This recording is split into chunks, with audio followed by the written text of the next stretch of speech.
I'm Tom Kealey, and along with Adam Johnson, I'm one of the instructors in the graphic novel project here at Stanford. This year's graphic novel project is called Pikadon, and it's based on the life of Mr. Yamaguchi.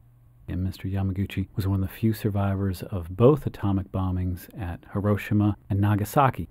And he went on to be a great peace advocate and a teacher and a great leader. So our book is not only about the events of 1945, but his whole life as well.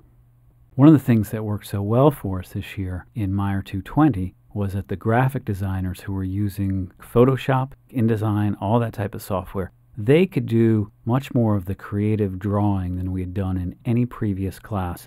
In previous classes, they had just sort of done some touch-up work, and here they were actually using the drawing tablets in the class, and they were actually drawing characters, they were drawing skylines, they were a true complement to the actual pencil and pen illustrators.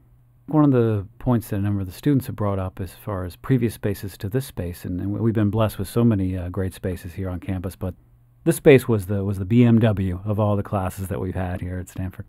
What Meyer 220 allowed us to do was not only to open up the lines of communication between students, but was also just from a teacher's point of view. I had every student in the room whenever I needed to make an announcement, and there are lots and lots of announcements to be made in this class that we're going to cut this page out of the cycle, or that the writers have decided that this character is going to be changed. The book itself was always a work in progress, and just to be able to open up those lines of communication was absolutely huge. And just from the writer's point of view, too, to have those big screen monitors, we were able to sit around 5 of us at a time and actually type out the script, whereas before we'd sort of be huddled around a laptop and we couldn't really see what was happening.